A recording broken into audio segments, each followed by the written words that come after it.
నిర్వాసితుల్ని అనాథల్ని చేయం. మూసీకి సంబంధించి మూసీ పరివాహక ప్రజలు ఆందోళన చెందొద్దు.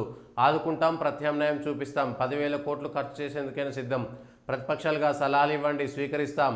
కేసీఆర్ కేటీఆర్ ఆస్తుల్లో సగం ఇవ్వగలరా? సోషల్ మీడియాలో అధికారంలోకి రావడం కాదు, జైలుకెళ్ళి చిప్పకూడు తినడం ఖాయం.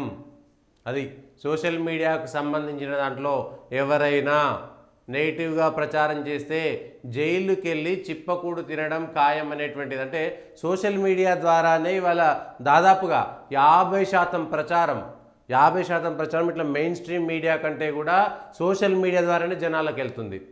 ఇంకా కొద్దిమంది మాత్రమే ఏదో మీడియాలో పేపర్లలో దాంట్లో వచ్చింది ఇదే నిజం అనుకునేటువంటి దశ దాదాపుగా పోయింది. 50% మంది ప్రజలు సోషల్ మీడియాలో తప్ప ఒప్ప పక్కన పెడితే ఆ ప్రభావం 50% మంది ప్రజలపైన పడుతున్నది. అది కాంగ్రెస్ అధికారంలోకి రావడమైనా సోషల్ మీడియానే కారణం. అది కాంగ్రెసే చేసిందా లేకపోతే సాధారణ ప్రజలు చేసిరా ఇంకెవరు చేసిరు అనేటువంటిది రెండో అంశం. కాంగ్రెస్ అధికారంలోకి రావడానికి కారణం టీఆర్ఎస్ పైన సోషల్ మీడియాలో వచ్చినటువంటి విపరీతమైనటువంటి వ్యతిరేక వార్తలే కారణం.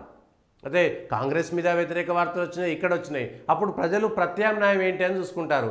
కేసీఆర్ పైన వ్యతిరేకత పెరగడానికి కారణం సోషల్ మీడియా. ఈ విషయంలో గతంలో కేసీఆర్ కూడా ఈ సోషల్ మీడియా ఒకటి దొరికింది, ఇది ఒకటి పెట్టుకుంటారు సిస్టంలో, ఏమున్నది ఆ ఫోన్లో ఏది పడితే దొరుకుతుంది, ఒకటి దొరికింది పెట్టుకుంటారని స్వయంగా ముఖ్యమంత్రి హోదాలో ఉన్నటువంటి కేసీఆర్ గతంలో బీజేపీ కార్యకర్తలను ఓ మాట ఎగతాళిగా మాట్లాడినటువంటి సందర్భాలు చూసినాం. మనకి తాడున్నదా బొంగరం ఉన్నదా ఏదో పుణ్యానికి దొరికిందని ఆ సోషల్ మీడియాలో అదొకటి ఇదొకటి పెడతాడు, వానికి ఏం తెలియదు అని మాట్లాడినటువంటి సందర్భాలు అనేకం చూసినాం. అంటే కేసీఆర్ సర్కార్ పైన ఇవాళ కేంద్రంలో కానీ రాష్ట్రంలో కానీ ఎక్కడ ఏం జరిగినా సోషల్ మీడియాలో వస్తున్నటువంటివి మంచి ఉంది, చెడు ఉంది. అయితే మంచి 30% మాత్రం ఉంది, చెడు 70% మాత్రం ఉంది. సోషల్ మీడియాలో కొన్ని పద్ధతులు అవన్నీ కూడా పక్కకు పోతున్నాయి సోషల్ మీడియా వల్ల. కనీసమైనటువంటి గౌరవ మర్యాదలు మనుషులమైనటువంటి విషయాన్ని కూడా మర్చిపోతున్నాము సోషల్ మీడియా వల్ల. ఇవి మనకు జరుగుతున్నటువంటి నష్టాలను దానికి అడిక్ట్ అయిపోయి సోషల్ మీడియాకు అడిక్ట్ అయిపోవడం కూడా ఒకటి. అయితే రాజకీయంగా సోషల్ మీడియాతో అధికారంలోకి రావడం కాదు, జైలుకెళ్ళి చిప్పకూడు తినడం ఖాయమని నిన్న ముఖ్యమంత్రి గారు చేసినటువంటి వ్యాఖ్య.